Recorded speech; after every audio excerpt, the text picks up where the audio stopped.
Name remains Ademore Hon.Kuye. I represent the good people of Shomolu Federal Constituency. I am from Lagos State. I'm a member of the Committee on Police Affairs. The public hearing today is basically to look at ways to reform the Nigerian police for effective and effective service delivery, all right, and how to enhance service delivery. That's basically why we had that public hearing. And in organizing it, as the chairman of the subcommittee, in organizing that, we invited dignitaries, particularly those who have headed the force before, like the retired IGs, like the retired DIGs. We equally invited the Nigerian Bar Association to look at the legal angle of it.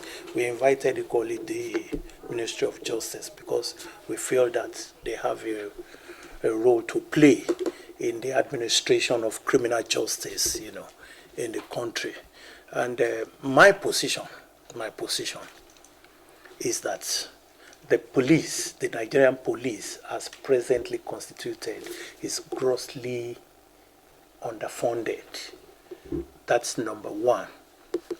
Number two, the kind of training that they have before they are put to relate with the citizenry, I believe is not enough. We equally need to fund and restructure the training, and not just the training.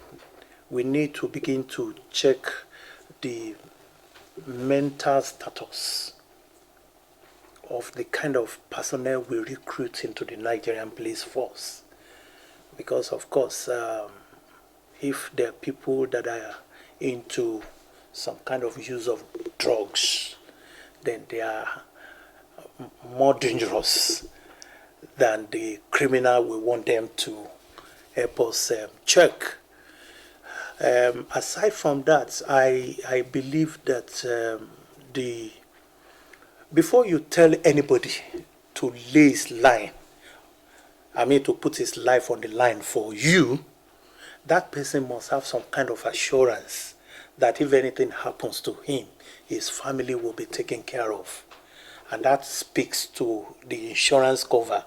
Unlike the EFCC officials that are adequately covered by insurance, the Nigerian Army and all of that, all other paramilitary agencies except the police.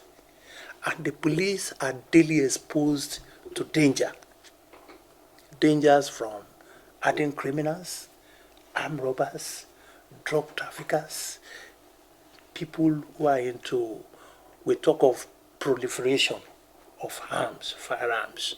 We want them to arrest those people that are fully armed to the teeth, and you don't insure them. Then they're not going to perform, because they're going to be careful too. So we talk of the insurance of the police, then we look at the remuneration. Will you believe that the Civil Defense Corps earns more than a police officer? You won't believe it. I'm sure you won't believe it. But that is the truth. They are the least paid in this country. And we're looking at that. And if you don't pay me sufficiently to guarantee my well-being and my ability to take care of my family, if my take-home is not enough for me to take care of my family, then you are encouraging me to look for other means to augment that salary. That is the truth. That is the plain truth. If you don't pay me sufficiently to take it, if my take-home is not sufficient to take me even to the next bus stop, not to talk of taking me home, then you are telling me that I should find a stopgap to augment that salary. So if we want to stop corruption, then you must pay them well.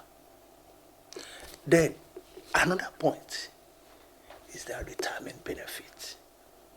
Like you had the DIG operation said, he said upon his retirement, all right, he's not going to take more than 170,000 naira per month for a DIG.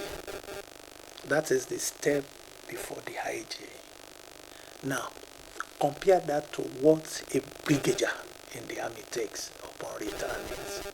They take times 2 of their salary, whereas this one takes half of their salary upon retirement.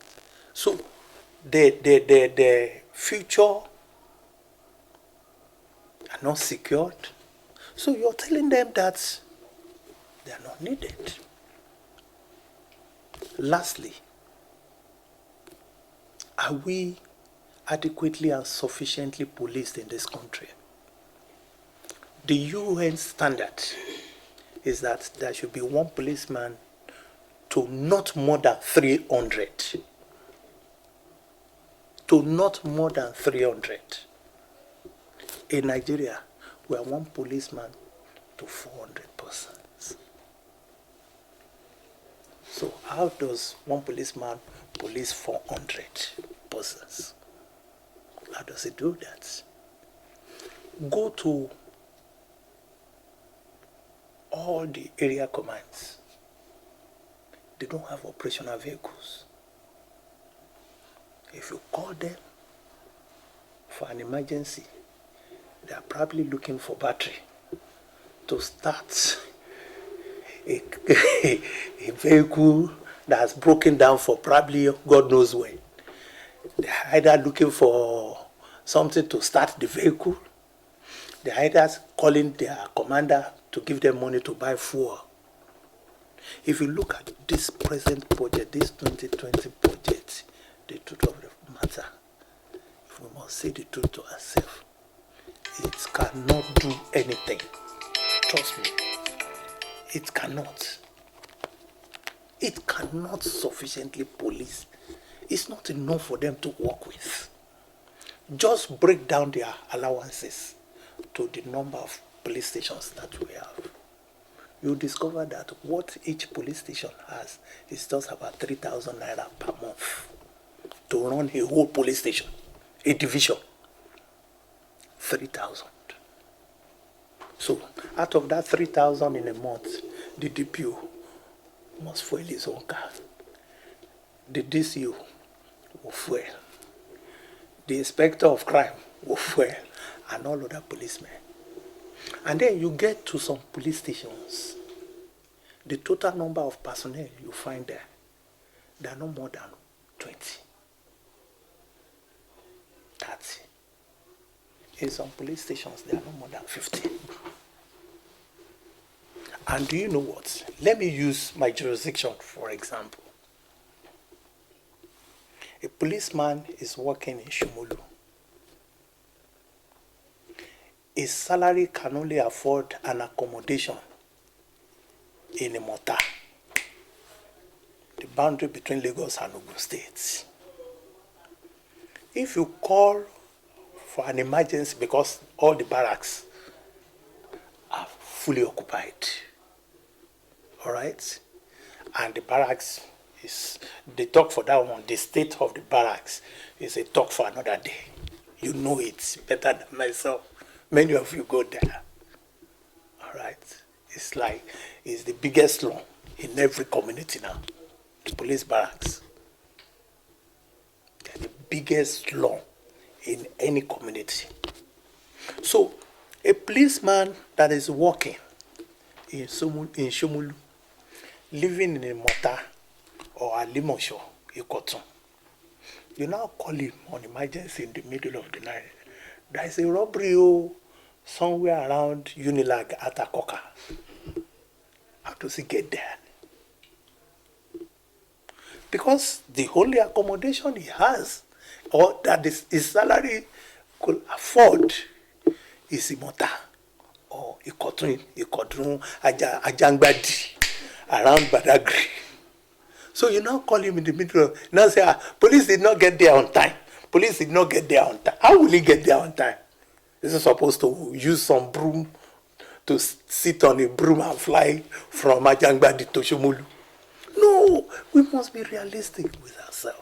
These are the things that we're looking at. We're equally looking at relationship, building the trust between the police and the people, the citizenry.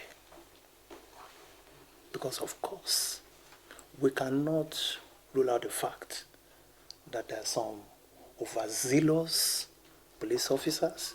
We cannot rule out the fact that there are some bad eggs in the police force, just like they are bouncing other forces too. But of course, our concern is, okay, how do we weed out those bad eggs? What are the mechanisms that we have to put in place to weed out those bad eggs? Those are the things we're looking at. How can we make our police come to present global standard? That's, you see, like the Mr. Speaker said, you see a New York police officer fully equipped from it, you will have respect. You will have a degree of respect for him. When he says stop, you will stop. You will behave yourself. Because when you see what he's kitted with, you don't want to take chances.